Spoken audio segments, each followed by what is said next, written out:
कि अगर मैं पहले पढ़ाता तो हो सकता था कि आप लोगों को बहुत सारा चीज जो है समझ में ना आए, इसलिए हमने छोड़ा था कि इसको लास्ट में ये टॉपिक को हम पढ़ाएंगे।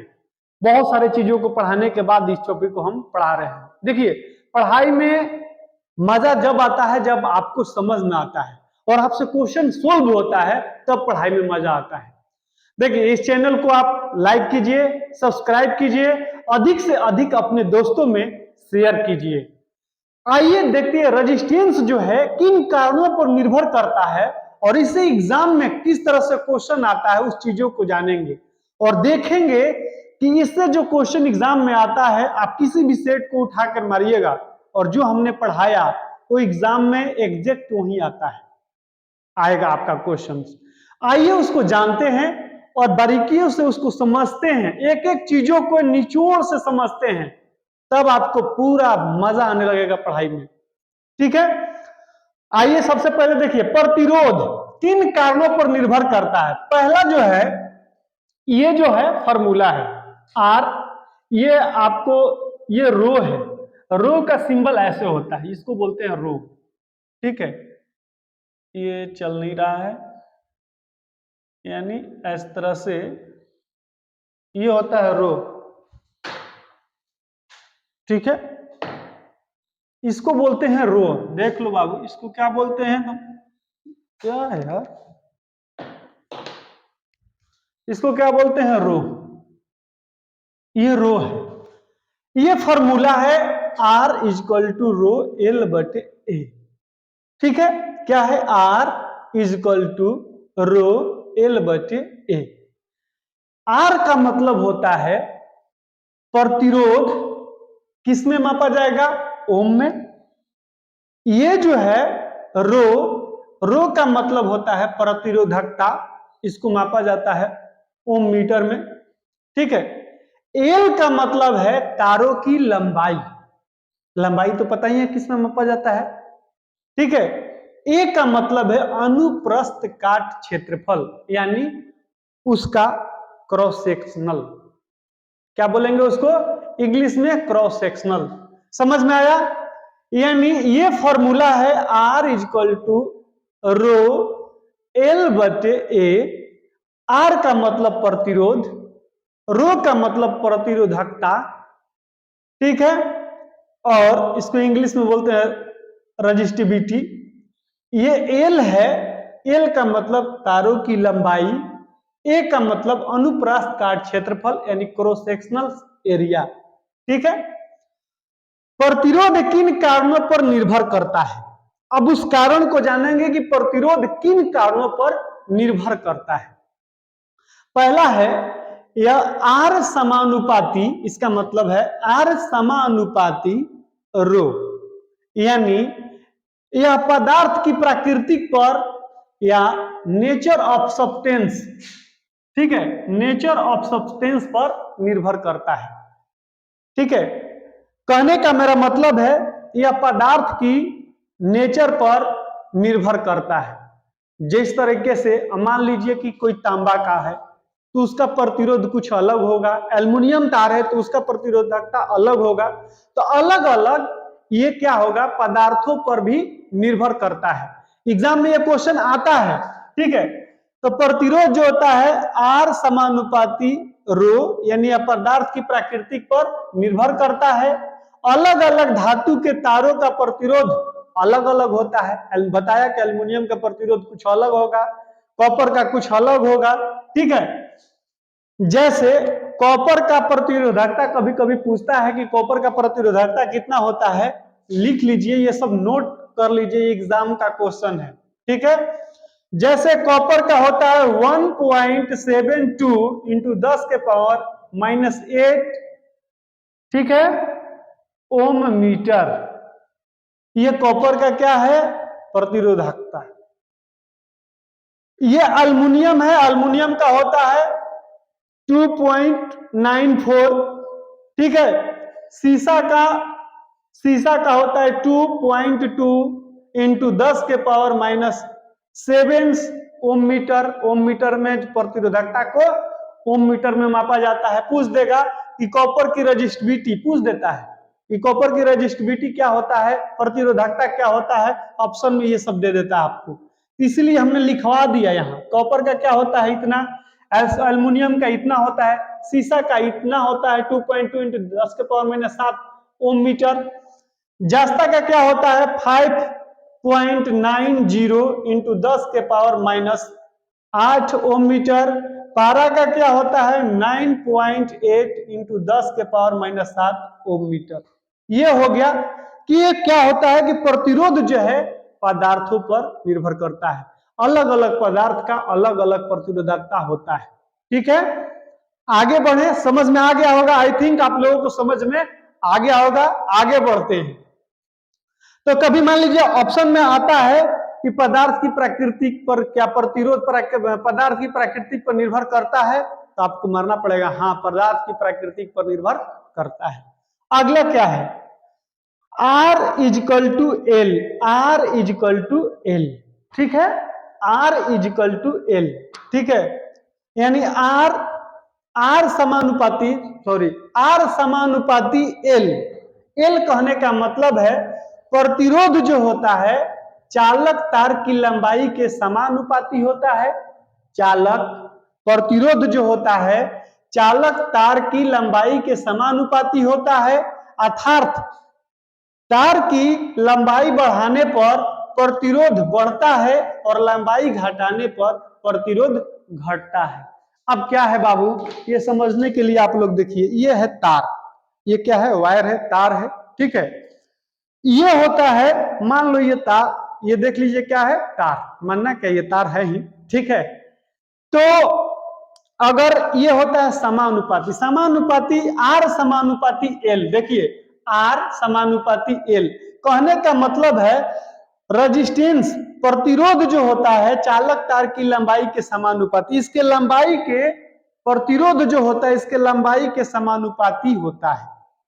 मतलब अगर चालक तार की लंबाई को बढ़ाएंगे तो प्रतिरोध क्या होगा, अगर मान लो इतना है तो अगर तार की अगर लंबाई को बढ़ाएंगे तो प्रतिरोध भी बढ़ेगा, अगर लंबाई को घटाएंगे तो प्रतिरोध भी घटेगा, ठीक है। अगर चालक तार की लंबाई को अगर बढ़ा देते हैं तो प्रतिरोध क्या होगा, वो भी बढ़ेगा। अब चालक यानी तार की लंबाई को अगर घटा देंगे तो प्रतिरोध क्या होगा, घट जाएगा, ठीक है। इतना तो समझ में आ गया। L समानुपाती मतलब कि इसके बराबरी, कहने का मतलब है जितना भी तार को बढ़ाएंगे तो प्रतिरोध उतना ही बढ़ेगा, जितना तार को घटाएंगे उतना ही प्रतिरोध घटेगा, ठीक है। ये क्वेश्चन एग्जाम में आता है कि अगर चालक तार की लंबाई को बढ़ा दिया जाए तो प्रतिरोध का मान में क्या होगा, तो लंबाई बढ़ेगा तो प्रतिरोध बढ़ेगा, लंबाई घटेगा प्रतिरोध घटेगा। आगे, यदि चालक तार की लंबाई को दुगना कर दिया जाता है, ठीक है, प्रतिरोध भी दुगना हो जाएगा। मान लो ये तार है, ये मान लो हाफ है, ठीक है, ये एक तार है यहां तक, ठीक है। अब इसके लंबाई को भी अगर हम दुगुना कर दें, यानी इतना फुल कर दें, ये मान लो यहां से एक तार है और यहां से फिर एक तार ले लिए, इसके लंबाई को अगर दुगना कर देंगे तो प्रतिरोध भी दुगना हो जाएगा। कितना होगा, दुगना हो जाएगा, प्रतिरोध दुगना हो जाएगा। यदि चालक तार की लंबाई को दुगना किया जाएगा तो प्रतिरोध भी क्या होगा, दुगना हो जाएगा। ये आपका और इसके जो भाग है वो भी बता रहे हैं, ठीक है। अब इसमें एक और क्वेश्चन आ जाता है कि अगर चालक तार की लंबाई को खींचकर, ये चालक है और पूछा जाता है कि अगर खींचकर इसको बढ़ा दिया जाए तो प्रतिरोध क्या होगा, उसके बारे में। की लंबाई को खींच दिया जाए, खींचकर दुगना किया जाए तो प्रतिरोध 4 गुना होगा, मान लिया जाए। अब क्वेश्चन इस तरह से आता है एग्जाम में कि अगर ये चालक है, इसकी लंबाई को खींचकर दुगना कर दिया जाए, ठीक है, तो चालक का प्रतिरोध कितना होगा, तो चालक का प्रतिरोध जो होगा वो 4 गुना हो जाएगा। अगर खींचकर दुगना कर दिया जाए तो चालक का प्रतिरोध कितना हो जाएगा, 4 गुना हो जाएगा, ठीक है। ये नोट कर लीजिए, परंतु चालक की लंबाई को खींचकर दुगना किया जाए तो प्रतिरोध 4 गुना हो जाएगा। अगर खींच कर आता है तो प्रतिरोध कितना हो जाएगा, 4 गुना हो जाएगा। अब एक इसी पे क्वेश्चन बना दें आप लोगों को, देखिए यदि R मान के प्रतिरोधों को खींचकर उसकी लंबाई को दुगना कर दिया जाए तो उसका प्रतिरोध क्या होगा। अगर 4 मान का, अगर मान लीजिए कोई R मान का प्रतिरोध है, उसकी लंबाई, मान लीजिए कि ये तार है, ये क्या है, तार है। अब इसकी एक, ठीक है, तार है, अब इसकी लंबाई को खींचकर क्या कर दिए, दुगना कर देंगे तो इसका प्रतिरोध क्या होगा, खींचकर अगर दुगना कर देंगे तो उसका प्रतिरोध हो जाएगा 4 और 4 गुना हो जाएगा, तो क्या हो जाएगा 4R, 4 गुना।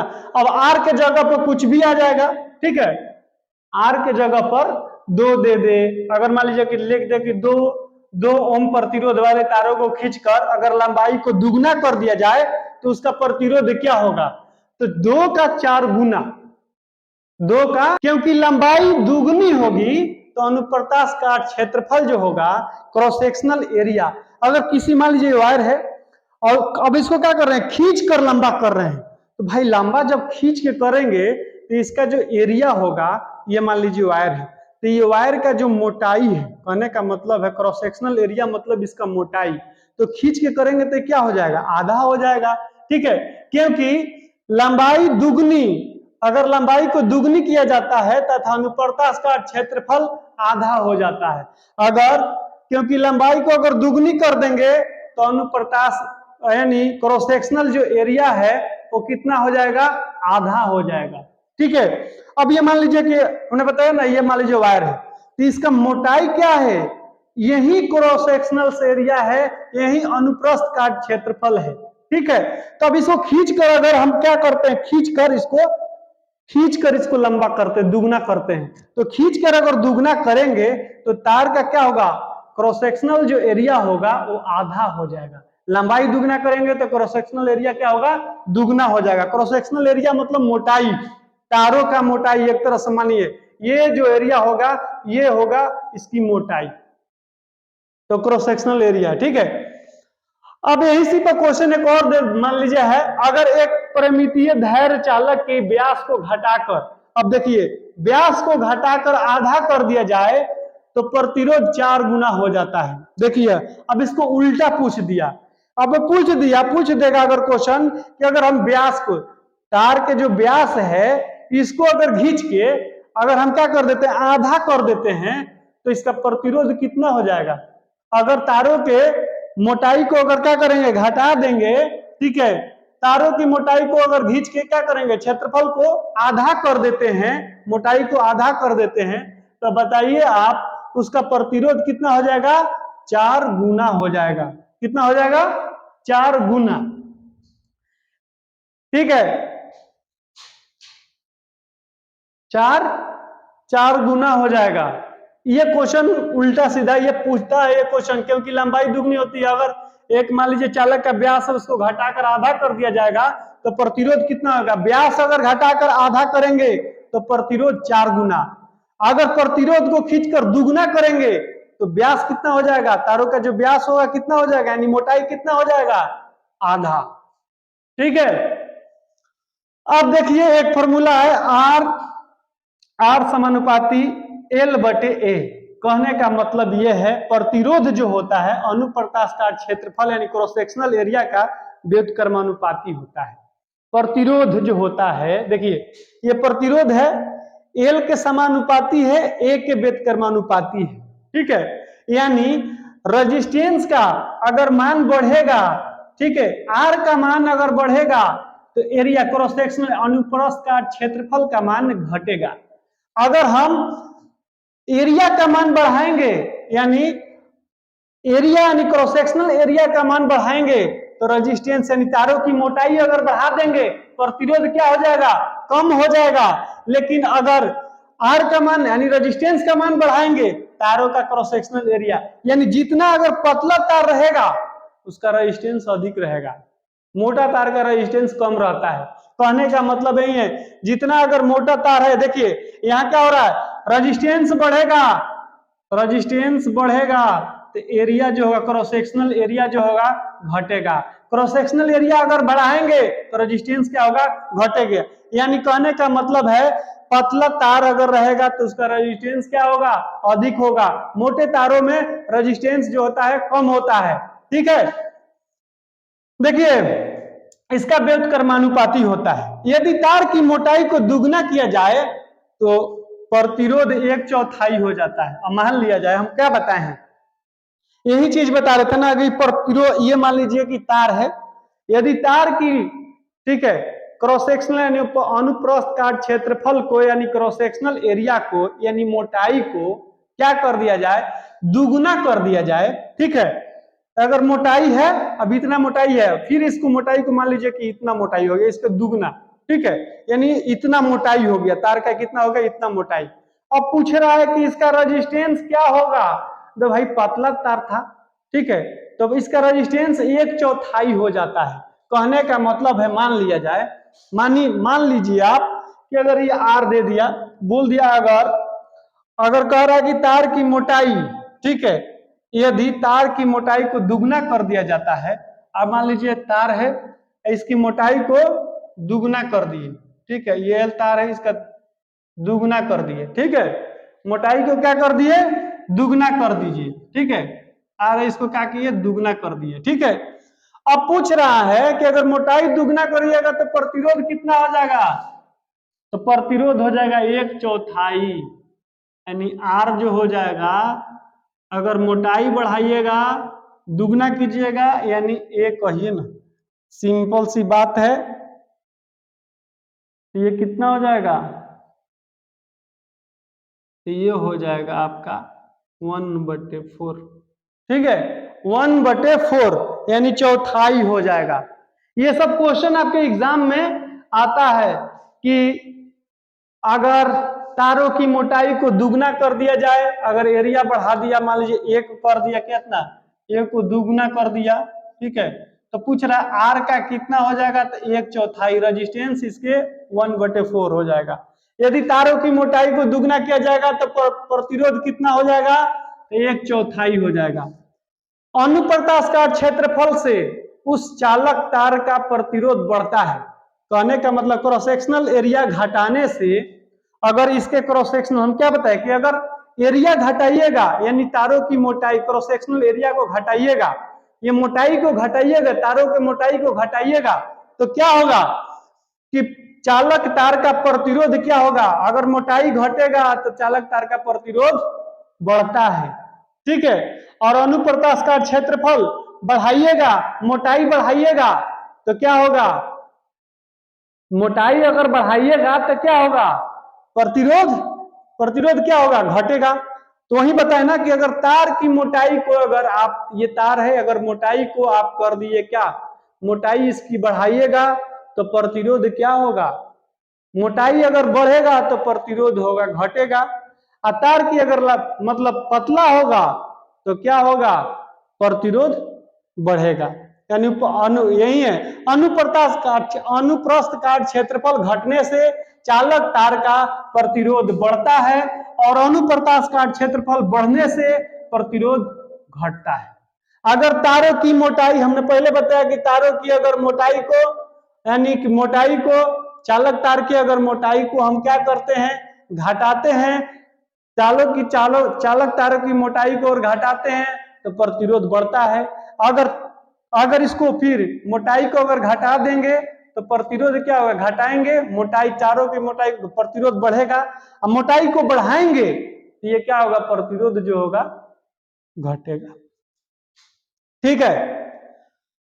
अनुप्रस्थ काट क्षेत्र, परंतु अनुप्रस्थ काट क्षेत्रफल को यानी क्रॉस सेक्शनल एरिया को दुगना कर दिया जाए तो प्रतिरोध कितना हो जाएगा, हमने क्या बताया, अगर प्रतिरोध को, अगर अनुप्रस्थ काट क्षेत्रफल को क्या करें कि दुगना कर दिया जाए, ठीक है। इसमें हमने बताया आपको कि अगर तार की मोटाई को दुगना कर दिया जाए, ये तार है और इसकी मोटाई है, अब तारों की मोटाई को अगर दुगना कीजिएगा तो क्या होगा, चौथाई रह जाएगा, दुगना में 1/4। लेकिन अगर ये कर दिया जाएगा कि अनुप्रस्थ काट क्षेत्रफल को दुगना कर दिया जाए तो प्रतिरोध आधा हो जाएगा, कितना हो जाएगा, आधा हो जाएगा, ठीक है, अनुप्रस्थ काट क्षेत्रफल आधा हो जाएगा।